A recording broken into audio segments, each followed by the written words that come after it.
time together, and I guess I have every right to wish you a happy 10-year anniversary. Well, thank you, Dan. It will be 10 years in July 123, just when our new schools come into the conference. Yeah. We reconfigured and we officially started July 1, 2013. And Yep. as you know, people didn't necessarily think we were going to amount to much. I mean, we had lost a lot of schools. I used to kid people that you almost needed a color-coded, color-coded tabs to figure out who was in the conference at any one time. Because when we first started in 2013, we still had Rutgers and Louisville for one more year, and we didn't have at that point yet Tulsa, Tulane, and East Carolina. They came in later. Navy didn't come until 15. That's when we became a full 12-team conference and were able to play a football championship game. So it's been, it's been a tremendous decade, a decade that no one thought could happen for us. And I'm very proud of that. I'm proud of what the schools did. And, you and I were talking earlier, Dan, it is, you could argue it's a gut punch to lose the three schools we're losing. But remember, and this is not to denigrate them because they've had success in our league and they're important schools and you hate to lose them.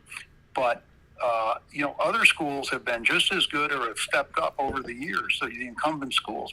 Memphis was as significant a football school throughout the decade as anybody in our conference. There was a great rivalry with UCF, going to the Cotton Bowl, coming close a few times. That tremendous double overtime game, the 62-55 game they played against UCF, where if they'd made a field goal, they would have gone to the to the New Year's Day a second time, because they went subsequently. But if you look at Cincinnati, and they've been successful under Luke recently, but earlier than that, there were other teams like Temple that were among our best teams. When Temple played Houston in 2015, there were 27 players on that field who played in the NFL. And Temple, under Matt Rule, had some great years. Under Jeff Collins continued it. Then they fell on some tough times, but they'll come back. East Carolina was probably our most talented team when they first came into the league, with Shane Carden and a great cast of players. And they had Lincoln Riley as their offensive coordinator. Ruffin McNeil was the coach. Things didn't work out after that. But these things are cyclical. USF under Willie Taggart had some great years. SMU's had 4 great years. Tulsa's gone to the championship game. They've beaten UCF, I think, the last 3 times they played them. So there's real talent still in this league, and the new schools are bringing in a lot of good, a lot of good football and basketball pedigree. UTSA and UAB, especially FAU, have been very successful in football recently and have made the commitment. North Texas has had success, and they've got great facilities. Rice, I know, can step up. I know Charlotte has got great plans. I've talked to the key people in Charlotte at the behest of their AD, and they've got a dynamic chancellor, Sharon Gaber. They're going to be a terrific addition as well. So I think all 6 are going to contribute quite a bit to this conference. Yeah, and speaking here with the commissioner of the American Athletic Conference, I'm Mike Aresco, in this bonus edition of Wake Up Call with Dan Tortora, live coming from the Cafe Kubal studios. Mike, you and I spoke a few days ago that this was the intent, right? This is the hope that once you negotiated an early exit for Cincinnati, UCF, and Houston, that the anticipation was as they go out, the 6 would come in. You were able to bring that together. Bring me into the last few days and how you solidified a concrete reality that UTSA, UAB, Rice, North Texas, FAU, and UNC Charlotte were for sure going to be coming in July 1st of 2023. Well, essentially, Dan, we told them that if the 3 left early, we would certainly bring the 6 in early, and we were thinking it would be 23, if at all, and we had to work something out with the 3 exiting schools. And that took longer than I expected. It was a tough negotiation, ended up on fair terms. I don't think there's any doubt that everybody seems to be happy with the settlement, and we are. It contributes to our coffers. It gives us, something to fall back on. And that's what's supposed to happen when schools leave, and especially when they leave early. But in terms of the Conference USA schools, they had some deadlines they had to meet in terms of notice, and we were finally able to get our deal done with the exiting schools to allow the Conference USA schools to give their notice. And we also would not take them until they were completely clear with Conference USA. We have great respect for every conference's bylaws. And, Judy McLeod, the commissioner of Conference USA, has been absolutely terrific. Judy and I are friends, and, you try to remain friends throughout this. Bob Bowlesby and I have remained friends. It's not a personal thing. And she's been terrific, and she really helped this process. And we finally, over the last few days, once the exit was announced, we pretty much had things in place for the 6 schools. But again, they needed to dot their I's, cross their T's. And once they did that, we felt it was wise to get the announcement out as soon as possible, because everybody wants to know and everybody wants to plan. Those schools are now going to have to rebrand a bit earlier than maybe they anticipated. And that takes time, and there are other things. Now we can start doing our schedules as we go forward. There's some other issues that we're going to have to deal with the new 14-team conference. So it was good to get that done, to get it announced, to make sure everybody knew. Our TV partner got a heads up, and it's really important that ESPN know what we're doing in that regard. So all in all, it worked out well. And I applaud Judy for being, terrific and cooperating with those schools. And again, we know they're excited, and they should be, because I think this conference will offer them a platform that they didn't have. We've got great TV exposure with ESPN, and you can't really overstate that and how important it was. When we did great things on the field, we had ABC and ESPN exposure. One year Memphis had, I think, 6 ABC appearances. Think about that. And thought that would be possible, right? Including conference games. We started getting game day to show up at conference games. In addition, we had ABC has done our championship game every year since we started it in 2015. Think about that. So the exposure these schools can potentially get, in addition to some additional money, which always obviously helps. And I think they're all ready to commit. They're ready. I think their donors and I think their supporters are very excited. And that usually means, they step up and they've got good plans. And I think, again, as I said, I'm excited to have them. Great group of ADs and presidents. We had them at our annual meeting this year, and they made a great contribution. And it was, again, a dynamic setting. And we'll really look forward to 2023. I think it'll be an exciting, not only in July when the time comes to actually officially welcome them, but also our media day shortly after in football will be exciting, as well as our basketball media day later on in the year, and our annual meeting. There'll be some nice things down the road that we're all looking forward to. And by the way, we wish the 3 well. The exiting schools, I think they'll be successful in the Big 12. We wish them well. They were a big part of our success. We helped them. I think it was a mutually beneficial relationship for all these years. I don't have any animosity toward them, because I know how conference realignment works. And you can say what you want, but that's the nature of college athletics. Football drives most of it. And when Texas and Oklahoma left, I knew that earthquake would probably have ramifications for us. It did. But, you move on and do the best you can. And you have to always remember that the best conference is the conference you're in. And that's what I always preach, that, if this conference does what it can do, then it's going to be right at the top tier of college athletics. And, whether people call us a P6 or not, we call ourselves a P6 because that's what we feel we are. Whether others do or not, it's really up to them. But we think that down the road, we can continue to make that claim and have that campaign. Time will tell with the new schools, but I'm optimistic. And Mike, I got a few points here. One of them coming off of what you just said. As a media person, I know during COVID, it has been an interesting road because the American Athletic has gone virtual for the summer kickoff for football. And then obviously with realignment, when you have 3 schools going out and 6 coming in, I would imagine you want to wait until the 6 come in to have that with 15 members now overall and 14 of those in football. So I'm going to ask a selfish question here. Will there be an American Athletic summer kickoff where we can be in person for football? And will you do a basketball in-person media days once these 6 institutions are in? I believe we will in both. Yeah, we're certainly planning on it at this point. I can't say that categorically, but our plan is to definitely go back to in-person next year. We felt this year we still wanted to do it virtually because it's easier for everyone. We don't have the configuration we're going to have next year, and we didn't want this also to be all about the Big 12 and the teams leaving for the Big 12. It just doesn't make sense to in that environment, especially here in Texas. The virtual works much better in that regard. I don't think and it won't make the three schools leaving uncomfortable either. It's easier to do it, virtually. But once the new ones come in and we're in our 14-team configuration, we'll definitely plan on meeting in person. And while it won't be the old Big East clam bake, which was very popular, it will do something nice, and then we'll do something for basketball in the fall. And basketball is exciting because you've got Dickey's Arena right down the road, and we now have 4 schools in Texas. We've got Wichita and Tulsa right up the road. We've got Memphis and Tulane and others that are not very far, UAB, not very far at all. So we think that the basketball tournament will have good attendance and should be a lot of fun. So we'll do both. I can't commit, but that's our plan.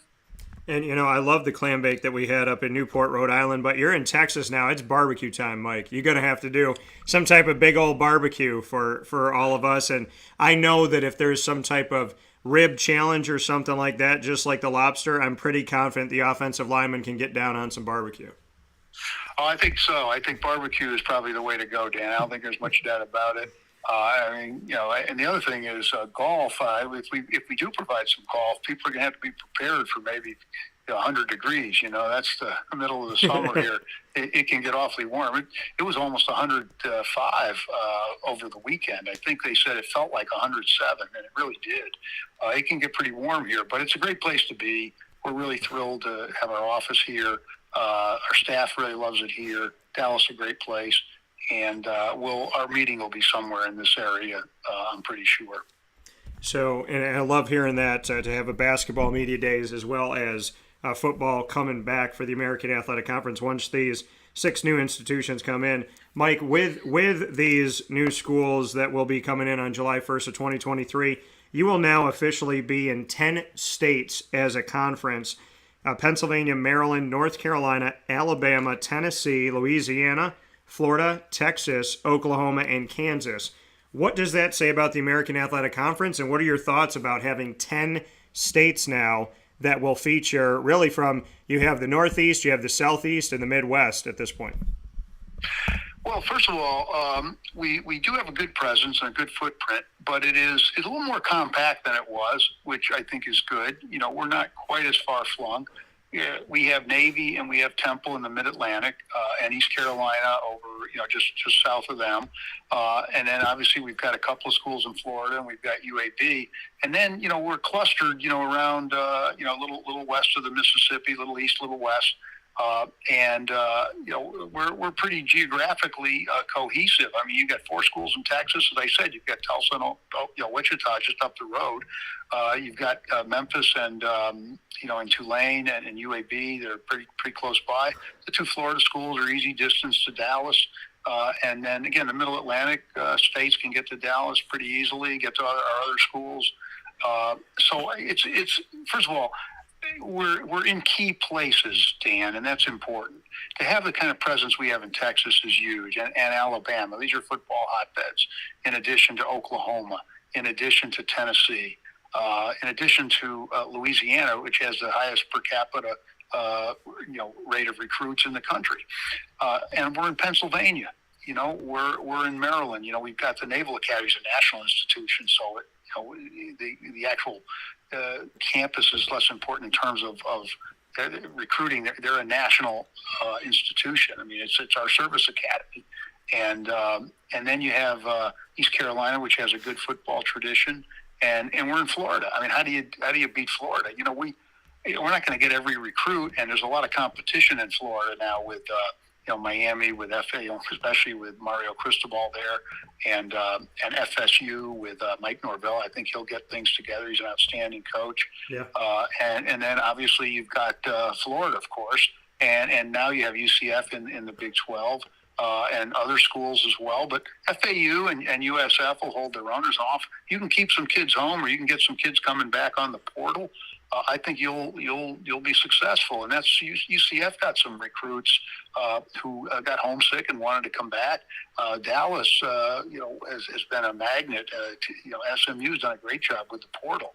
So the locations are really important, but also the geographical cohesion's there, and to have 10 states and to have a couple of time zones doesn't hurt either. So I think in that sense, I like the geographical footprint of the league. Yeah, and in taking a look at this, Mike, we realize the fact is something that you and I have been talking about for a while here, and that is the fact of like you brought up, the P6, the Power 6, and I know the hashtag American Power. As we look at this, P6 side of things, I find irony and kind of hilarity in the reality that we live in, right? UCF went 25-0 and wasn't given a shot at the college football playoff. They did that amidst changing their entire football staff. Houston won the first ever American Athletic Football Championship game and was snubbed with Greg Ward Jr. and company. And Greg Ward Jr., now a wide receiver in the NFL, still with the Philadelphia Eagles. The Cincinnati Bearcats fought in the Chick-fil-A Peach Bowl, which I was on location for, in Atlanta, Georgia, all the way to the end with Georgia. Commanded that game for at least 75% of the time, and it wasn't until a late field goal that clinched it for Georgia. And then that Cincinnati team with a lot of the same players and head coach Luke Fickell finally got into the college football playoff. And I interviewed Nick Saban of Alabama, who went up against them in that game, and he told me there was no doubt in his mind that team deserved to be in the college football playoff. So to build that as kind of the foundation of the question I'm about to ask you here, Cincinnati, UCF, and Houston are leaving. They weren't given the respect in the American, but I'm sure that you'll probably laugh at this.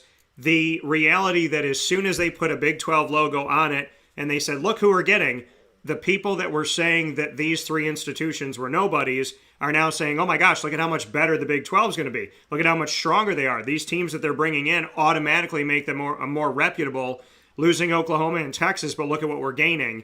So the same schools that were snubbed and mistreated are now the schools that people are saying are going to make the Big 12 so much better. I find irony in that, so I'd love to get your thoughts on that.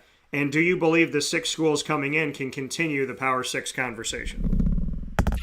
Well, I do think the 6 can, Dan, but your use of the term irony is exactly right. I was about to say it's quite ironic, isn't it? You sort of have a wry smile and say, sure, they weren't given the respect, but now they've signed a piece of paper and all of a sudden they've been transformed, which is what I've been saying for a long time. I think that this is, and I said it in my open letter to college football regarding the playoff, the whole P5, G5 divide is destructive. It's not good. It's not healthy. When we won the national championship in basketball with UConn, was UConn a non-power school?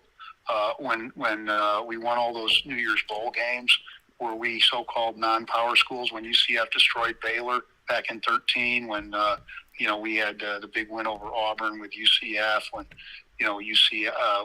Houston had the big win over Florida State, when, as you said, Cincinnati comes close to beating Georgia, and maybe with just a few play calls at the end, they would have won. They should have won that game, and everybody knew they should have won. The silver lining in that one, though, was that they kept a lot of players who had a bad taste in their mouth with that last loss, and it ended up vaulting them into the playoff and making history. So there was a silver lining, even though that was a gut-wrenching loss at the time. But if you look, Dan, at the new schools, they've got good pedigree. UAB with the new stadium and with their program resurrected, and obviously what UTSA has done and the outstanding coach they have.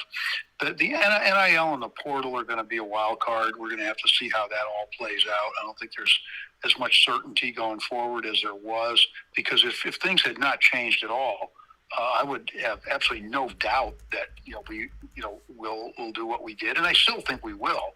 But there are some wild cards that any reasonable, thoughtful person would have to acknowledge as we go forward that could affect us, especially that transfer business without the year in residency. Who knows how that might have affected us over the last decade. So we'll have to see how that goes, and maybe in the end, we'll benefit from that, and we'll benefit from NIL if we use it intelligently. One of our presidents, Jason Wingard at Temple, wrote a really thoughtful, excellent article about NIL and how it can be used to not only put some money in the pockets of student athletes, but also it can be used in a lot of ways. It can be, great for them and socially important.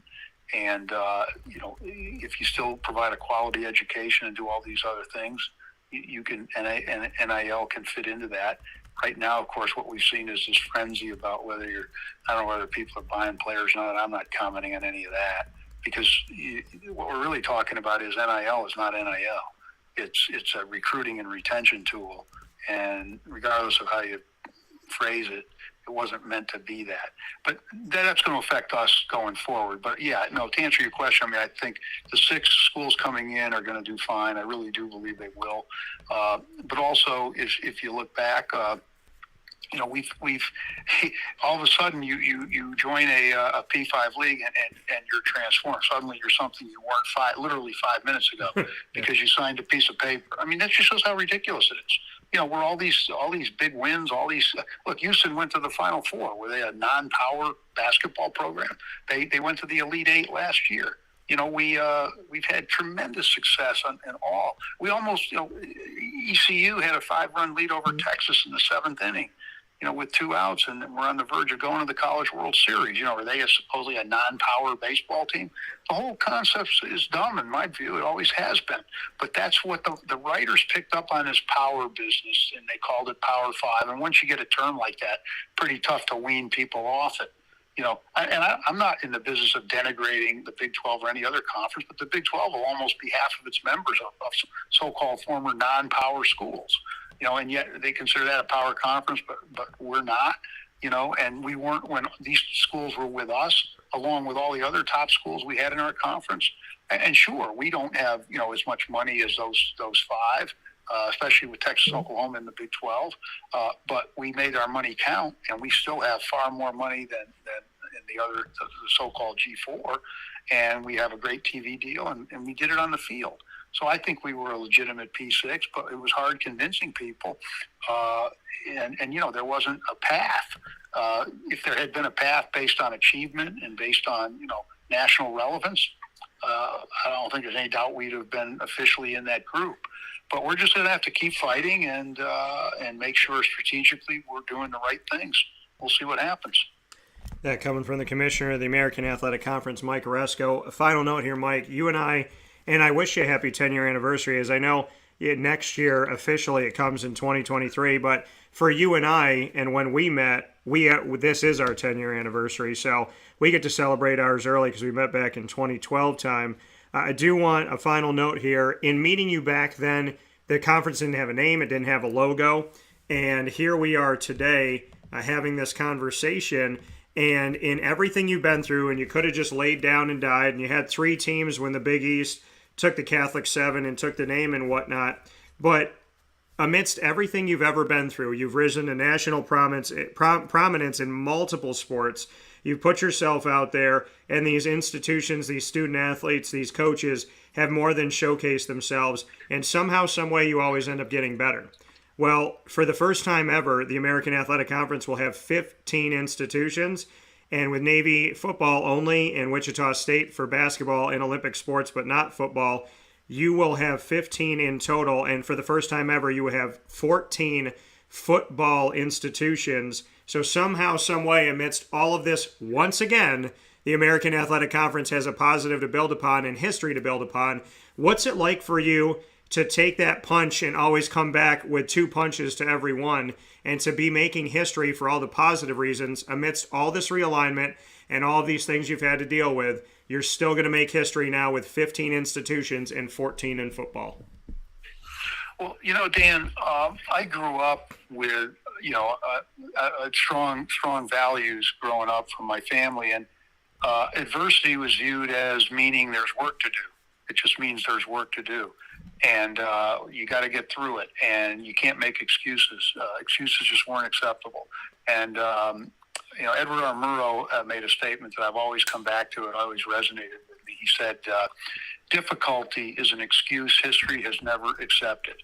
And if you take that approach and you put your head down, there's a lot of things you can achieve. And, Lincoln said, some people see obstacles everywhere. Others see opportunities instead of obstacles. And I saw an opportunity for these schools, and I also felt a real obligation to them and also to the student athletes. I said, this conference is going to be an unusual conference. It doesn't have the same grounding in state, schools and obviously flagship state universities that other conferences had, but it's a conference of opportunity, and it's a good conference. And because of its TV deal and because of, some of the other things, I think it can really thrive. And those student athletes, I did not want them to feel like second-class citizens. That's been one of my driving motivations. I think it's really important that they not feel that way. And I don't think they have. And these are important, good schools. And, I owe them, every bit of, my commitment. And we promoted the conference, as you know, Dan, pretty heavily, but we promoted something that was real. We didn't make things up. We didn't say we achieved something that we didn't achieve. You look at the record of this conference, and it's done a lot. And so consequently, in that sense, it's been an interesting journey, and it's been a positive journey. The last thing I'll say about that is you were there back in 12 and 13 when things were falling apart. And it's what Rudyard Kipling said, you just have to keep your head in that situation. You can't let things overwhelm you. Now, sure, things looked awfully bleak because there was that weird agreement in place that allowed the Big East to negotiate for the name, and ultimately for us to be able to get most of the revenue that we needed from the old conference. We had to trade the name, so we found ourselves, as you said, without a name, without a logo. We didn't have Madison Square Garden anymore. It just didn't make sense. We didn't have a TV deal at the time at all, and the TV networks weren't showing a lot of interest in a conference that was on the verge of collapse. A lot of people thought, even though I didn't think so. But they didn't think. And then we lost Boise and San Diego State, and people thought, well, you're just not going to be good enough to be nationally relevant. And so you had a lot of things working against us at the time, but we persevered. We got a TV deal done. Wasn't for enough money, but it did give us the exposure that helped build this conference over the last decade, and ending up with a much 450% increase in TV revenues. We also were able to get a good name and a good logo. It's been durable, and now it takes a while to develop a brand, and nationally, we're still working on that. We still need more awareness for our conference, but I think people know that the AAC, the American Athletic Conference, is a good brand, and we're here to stay. And I think we're going to strengthen numbers with 14 and 15. But even should things happen down the road, I think we'll be fine. So this conference is here to stay. It has its niche. It's an important conference. It's going to be nationally relevant. And again, I didn't do it. The schools did it. The schools had to make the commitment. The coaches and the players had to do what they did in all the different sports.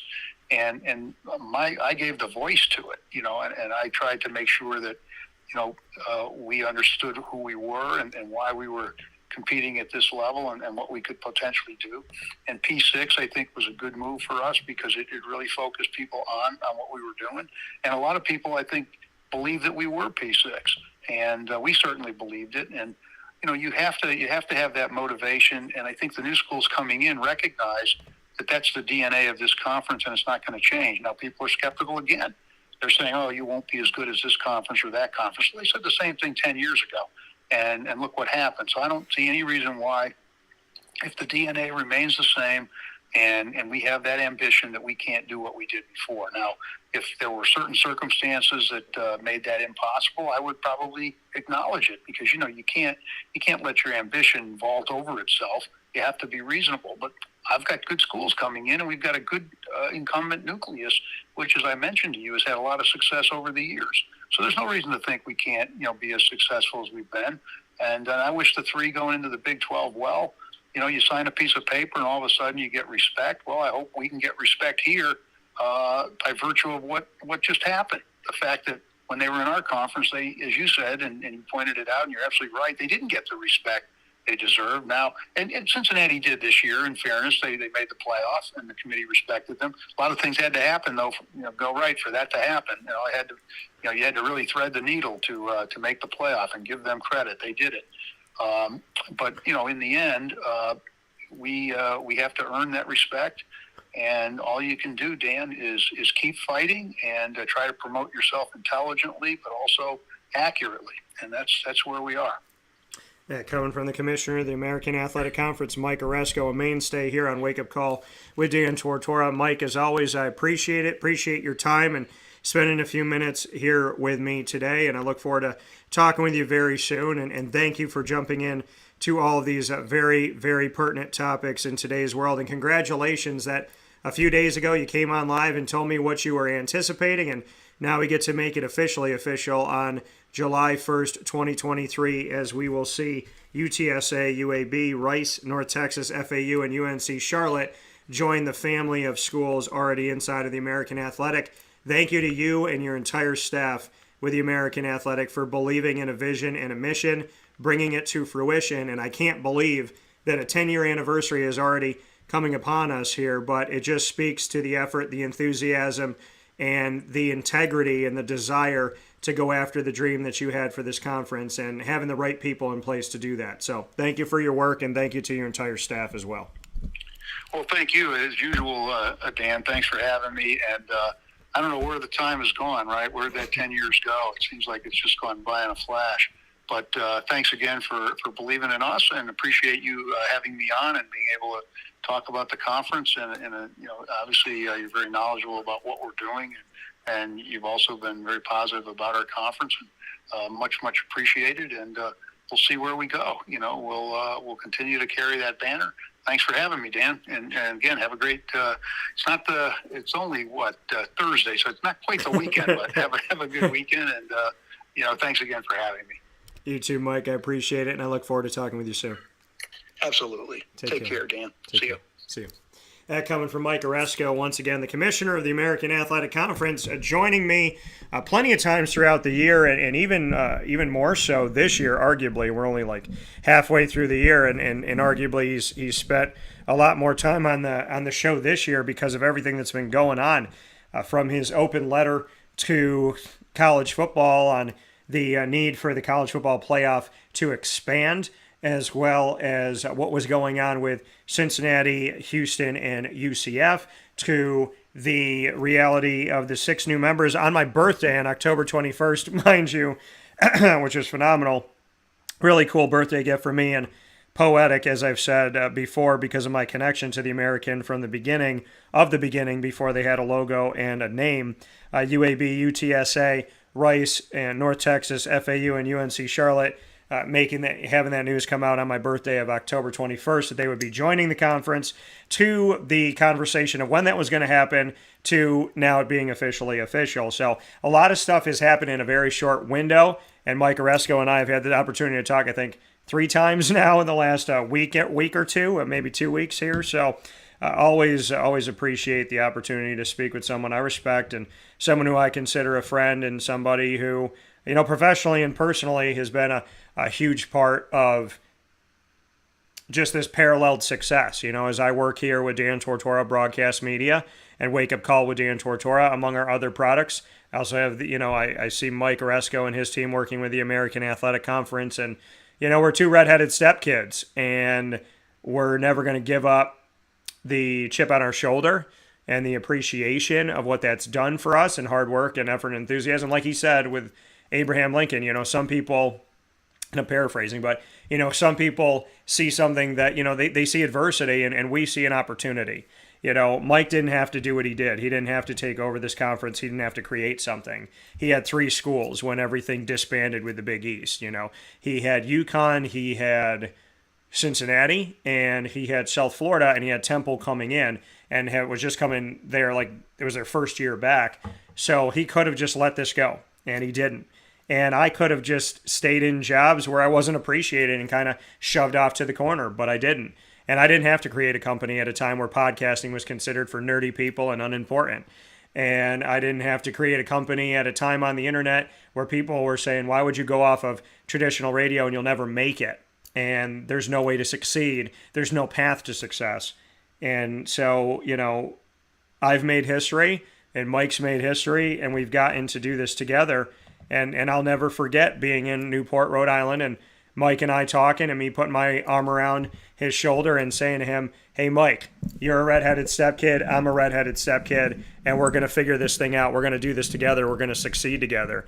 And the fact that that was 10 years ago is insane to me, but it's a true testament that when you put your money where your mouth is and you put the pedal to the pavement, so to speak, you have no idea what you can do, and time flies by when you're having fun. And we've been doing that. It doesn't mean there's not adversity in my world. It doesn't mean there's not adversity with the American Athletic Conference. But it means that, I like being around people who don't quit. I like being around people who like challenges. And I like being around people that somehow, through all the adversity and all of the potential negativity and negative publicity and losing this team and losing this coach, Mike has always found a way to make the conference better in the middle of a storm. And I would like to think that I work to do the exact same thing in the middle of any storm that I have with my business, my company, and living in the world where, the sports broadcasting world is broad, and the media world is a very interesting place for somebody who believes in God and tells the truth and values relationships. So, Mike is a constant reminder to me of why I do what I do. And, I'll defend the American and I'll defend Mike because they deserve it. It's not because there's no other reason. I didn't know Mike. I didn't know Mike at all until the end of the Big East when I met him for the first time. So, I chose to be there by his side in the American Athletic because I believe in them and I believe in people. And I believe in what UTSA VP for Intercollegiate Athletics, Lisa Campos, said on my show. She believes in human capital, right? The importance and the value of human beings. So, you get around the right people and you believe in them because you want to. I had no other reason to do it. I did it because I wanted to do it, and I've always wanted to do it.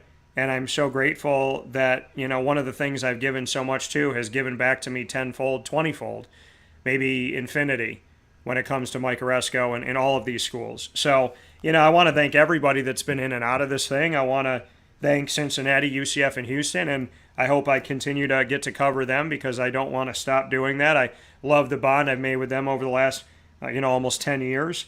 And, to UAB and UTSA and Rice and North Texas and FAU and UNC Charlotte, who have already welcomed me in with open arms, I want to thank them for that. And I want to thank, all the schools that are within this as well. I want to give a big time shout out to all the schools that are here inside of the American Athletic that have been so good to me.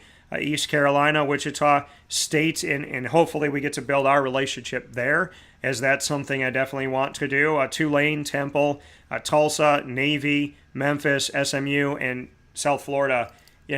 I have had an incredible time covering all of the incumbent teams, all the teams that are here beyond realignment, those 9 teams, the 6 that are coming in, and the 3 that are leaving. So it's been an absolute honor and a privilege for me to connect with the American Athletic Conference, and I never would have met these people potentially any other way. I never would have been around these programs, these student athletes, these coaches, and I wouldn't have some of the greatest memories of my life and some of the best bonds in my life and greatest friendships. And I have a lot of pride in what the American has done. So, it's just I saw something in them that I see in myself, and maybe Mike did too with me. And like I said, I didn't have any reason to cover them and believe in them except for the fact that I wanted to. And they have not disappointed me ever. So thank you. It has disappointed me how the media has covered them, and it's disappointing. I'm not everybody, and it has disappointed me in the way that they're treated. But beyond that, I can control what I can control, and I think it's hilarious that the Big 12 is going crazy for UCF, Cincinnati, and Houston when those 3 institutions were told that they were nobodies when they were part of the American. And the only reason why the Big 12 is excited about having them is the work that they did in the American, especially in the here and now, because who would want an institution that's not having recent, current success? So I think it's laughable to say, well, as American institutions, nobody cares, but as Big 12, look, we got three of the best schools out there. Well, if you got three of the best out there, then you're saying that the American's one of the best conferences out there. And if you poach the coaches every year, you're saying that the American is one of the best conferences out there. And when plenty of them are going to the NFL and high draft picks in Cincinnati, everybody talks about Georgia. I think Cincinnati sent 9 in the 2022 NFL draft, including the number 4 overall pick. And Ahmad Sauce Gardner from Cincinnati, you're saying that they're one of the best conferences out there. So, you can't fight facts, but in today's world, a lot of people try to, and I find it really hilarious. But I like to have arguments that are based in facts and not that are based in la-la land or based in, just wanting to keep up with the Joneses and follow the bouncing ball of somebody that said something that was irrational. But most people believe in the irrationality, so you just kind of go with suit. Most of the media believes in a Power 5, I guess. Most of the media laughs off the American Athletic, but then I would say most of the media isn't educated. And I would say most of the media doesn't really understand what's happening in the sports world. UCF, Houston, and Cincinnati only become valuable to the Big 12 because of what they've done inside of the American, or else they would have had no value to move. So I love those institutions, and you can't discredit what they did inside of the American to build up the conference, but the conference to build up them too. Mike and his staff put a lot of work in to make sure those 3 schools and everybody else had exposure. And those 3 schools did a lot to back that up by taking that exposure and winning on the fields and courts of life so that that exposure was going to be positive and pay off dividends. So it's a give and take like any relationship, and I hope the Big 12 understands what they're getting, and I hope the media in the world understands that those 3 institutions are only as good as you think they are because of where they came from and because of what they've done and because of the American helping them out. So to say that they're great for the Big 12 but they were nothing in the American is an argument that falls flat on its face, because where did they just compete for the last decade almost? So, and where did Cincinnati make the college football playoff? From the American. And where did Houston make the Final Four? From the American. And when UConn was a part of it and was winning championships, they were in the American. Well, Dan, they did it in the Big East, and it doesn't matter. They did it in the Big East, and they did it in the American, and they continue to stay relevant. Everybody wants to take credit for things that they don't really work for or they weren't really a part of. But the American Athletic Conference, from their coaches to their ADs and VPs, to the heads of their institutions, to their student athletes, to the people that are cleaning the grounds and making sure that things are done, to all the donors that are helping these new stadiums and facilities come about on these campuses, the American Athletic Conference has done factual things that should make them a part of the power discussion. And just because they weren't in the beginning, now they don't get to. Just because their name wasn't written on the outside of the treehouse, now they can never go in the treehouse. Well, you know what? The American Athletic Conference has built its own treehouse, and everybody keeps trying to get into it. So you don't want to let them in your treehouse, but everybody wants to get into theirs. That seems kind of ironic, and it seems kind of irrational, and it seems kind of ridiculous, but yet it's the truth. So here on Wake Up Call with Dan Tortora, we like to spread truth, and we like to live in facts. So congratulations to the American Athletic Conference, Mike Aresco, UAB, UTSA, Rice, North Texas, FAU, and UNC Charlotte. Also a big-time congratulations to all of those incumbents, like I said, once again, East Carolina, Wichita State, Tulane, Temple, Tulsa, Navy, Memphis, SMU, and South Florida. And a big-time thanks and congratulations to Cincinnati, UCF, and Houston. The Big 12, I don't need to tell you this because you already know it, but you're getting 3 of the best institutions out there in the state of in America. To me, in the state of collegiate athletics, you're getting 3 of the best schools right now. They're not up and coming, they're here. Houston has they're still getting back, but Cincinnati's here, UCF has been here, and Houston football wise is getting back. Basketball is here. So all 3 of those institutions in some way, shape, or form are here, are nationally prominent, and if you put them on your schedule, then that's going to that's going to help your strength of schedule, in my opinion. So fantastic schools, fantastic for the Big 12. All love to the Big 12, all love to the American, and fantastic for the American, and much love to the Conference USA. You know, it's unfortunate that when one conference gets poached, you have to go to another conference. And like Mike said, you have a friendship with Conference USA, and yet you still have to figure out where to take these teams from, and it's hard. So I hope Conference USA can bounce back, and can, because they have some leaving for the Sun Belt too. So I hope they can bounce back and they can evolve. And I want Conference USA, the Big 12, the American Athletic, and every conference to be successful, because at the end of the day, we should all want each other to eat. You shouldn't just want to eat alone at a table. You should be happy at other people's success, and you should be working on your own. And if you're a successful person that's doing good things in the world, knocking somebody else really just doesn't seem like it has any relevancy. But, you know, I think the people that aren't working hard have the time to attack other people. Those of us that work hard, well, we only have time to work hard. So congratulations to Mike. Congratulations to the American Athletic Conference. And thank you for watching and listening to this broadcast, a bonus broadcast of Wake Up Call with Dan Tortora from inside of the Cafe Kubal studios. Wake Up Call's normal scheduled hours Monday through Friday from 9 a.m. to 11 a.m. Eastern Time. You're watching on youtube.com and facebook.com, both /WakeUpCallDT. Also, facebook.com/LiveNowDT. And you're listening worldwide on mixlr.com /WakeUpCallDT and on wakeupcalldt.com. You can search Wake Up Call with Dan Tortora on any one of these outlets: Stitcher, Spotify, TuneIn, MixLR, YouTube, iTunes, and Apple Podcasts, Podbean, iHeartRadio, Amazon Music, Audible. All you have to do is search Wake Up Call with Dan Tortora, or one word, Wake Up Call DT. And of course, you can ask your Alexa and Google devices to play the latest episode of Wake Up Call with Dan Tortora, and they will do that for you as well. Thanks to our Central and Upstate New York partners and beyond: Cafe Kubal, Carvel DeWitt, the Wildcat Sports Pub, PB&J's Lunchbox, Canine Camp Dog Daycare, Avicoli's Canine Campground Dog Boarding, Ma and Pa's Kettle Corn and Popcorn Factory, Chick-fil-A Cicero and Chick-fil-A Clay, Honda City of Liverpool, as well as Mother's Cupboard. And we are the proud multimedia marketing partners of Lemoyne College, Marywood University, and Bryan and Stratton College of Syracuse. Thank you for being a part of it. We look forward to talking with you soon. God bless. No stress. Do your best.